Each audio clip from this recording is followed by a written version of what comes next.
So, you can't teach an old dog new tricks. Is that true, or is it utter nonsense? Well, in this video, we're going to find out. Welcome back to Will and Mabel. If you are new here, my name's Will. I'm a canine behaviourist from FenrirDogTraining.com, and everything I do on my YouTube channels as well as on that website is to help you guys choose the perfect breed and then how to become high-level canine leaders that can raise perfect canine companions. So if that's something you're interested in, make sure you hit that subscribe button so you don't miss out. Now, before we dive into this video, it might be a really good time to mention our bootcamp course. If you're researching the topic of being able to teach an old dog new tricks, that usually comes with the question of, I've got a dog that has an issue, or I wish I could fix this thing about my dog, but everybody tells me it's too late to train them.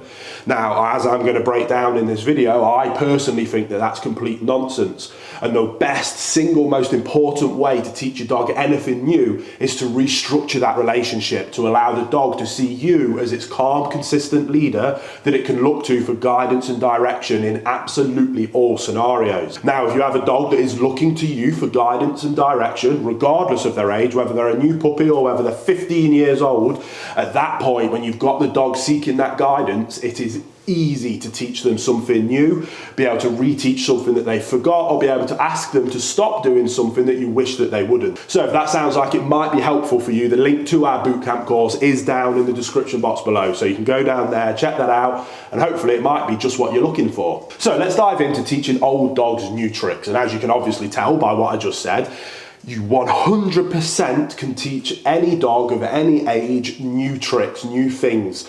Dogs always are willing and eager actually to learn. I actually don't want to spend too much time on this point of whether a dog can or can't learn new tricks. I don't want to overcomplicate anything with kind of advanced canine behavior for learning or canine learning theory. All I want you guys to understand, and all that the normal day-to-day dog owners need to know, it is a completely terrible excuse to use that old dogs can't learn new tricks. I'm telling you, I promise you, they absolutely can. And I think that there's much more important things to focus on around this topic. So we're going to leave the debate of whether they can or not here, because in my opinion, there is no debate. And something that I preach to absolutely all of the people that I work with when I'm helping them either raise a perfect puppy from day one and getting it right the first time round, or helping them unpick minor little nuances or irritations all the way up to full-blown behavior modification programs. No matter where you fall on that spectrum, every dog owner should be working their dog every single day and attempting to teach their dog new things every single day. The reason for that is because, like I say, it's absolutely imperative that your dog sees you as its calm, consistent leader. One of the best ways to not only get to that point, but then maintain that point is to work with your dog. Working a dog doesn't need to be harsh. It doesn't need to be aggressive or physical in any way. It doesn't need to be militant. But people need to understand that dogs are dogs, and we have domesticated these dogs, but we've domesticated dogs by making them fit into our lifestyles, by working with us. That is why all dogs thrive on leadership. They thrive on guidance and direction, and 99.9% of the behavior cases or dogs that act out of fear or anxiety is because they don't have that clear leadership and guidance from their owners. So the best way you can love on your dog, the best way you can be kind to your dog, and the best way you can build that relationship and have your dog absolutely love you more than anything in the world is to allow your dog what they want to do, which is to work with you. Might not necessarily be for you, you might not want that kind of relationship, but to work with your dog is absolutely imperative for the long-term and overarching happiness that you will have with your canine best friend. Now, there is a little bit of an elephant in the room to discuss around this topic, and that is that yes, absolutely, it is much easier to teach a puppy new things than it is to teach an old dog new things. Now, it doesn't necessarily mean that the old dog isn't as capable of learning. It simply means that the older dog has more time to have bad ingrained or good ingrained habits. And once those habits become ingrained, they do just become a little bit more difficult to unpick and then to ingrain new habits. When you've got a new puppy, 8 weeks old, exploring the world, their minds are going through those developmental periods that are absolutely fascinating if you're interested in that side of canine puppy development. But while they go through those things, they're soaking things up, just like how a child would, just like how a toddler is soaking up the world at all times.